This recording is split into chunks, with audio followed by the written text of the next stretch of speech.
La thérapie, en réalité, également nous amène à comprendre également que ce n'est pas nous qui guérissons, mais nous sommes des canaux du divin. Quand on dit canal du divin, qu'est-ce qu'on veut dire par là? Être un canal du divin, c'est également comprendre que nous sommes des outils pour aider la personne à aller plus vite dans son processus de guérison et de retrouvailles vers le divin. Dans quel sens? Il faut savoir que lorsque nous avons par exemple une personne en thérapie, ce n'est pas nous qui choisissons qu'est-ce que nous voulons que la personne guérisse, mais c'est de analyser et de comprendre et de laisser le divin agir pour permettre à la personne de guérir naturellement. Et c'est ça la clé, c'est de comprendre que lorsqu'une personne vient nous voir, c'est que sa structure est comme un oignon.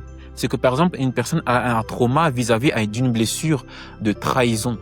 Mais peut-être que pour pouvoir guérir cette blessure de trahison qui est peut-être je donne un exemple, à la couche 18, il faudra guérir la couche 1, 2, 3 jusqu'à la couche 17 de plusieurs blessures, peut-être des blessures d'abandon, de rejet, d'injustice et plein de traumas qui sont logés dans ces corps énergétiques pour arriver à un moment donné dans la couche 18, qui est cette blessure de trahison. En fait, la guérison est un processus et chaque couche est en fait en réalité le déséquilibre de ce qui n'a pas été fait, le déséquilibre élémentaire et le déséquilibre karmique que la personne subit.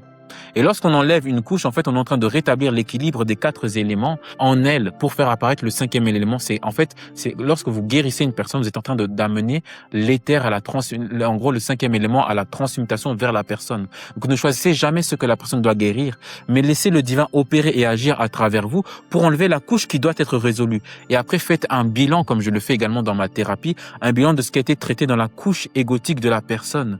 Donc, la clé est de laisser faire cette énergie primordiale pour décanter et équilibrer ce qui doit être équilibré aujourd'hui chez la personne.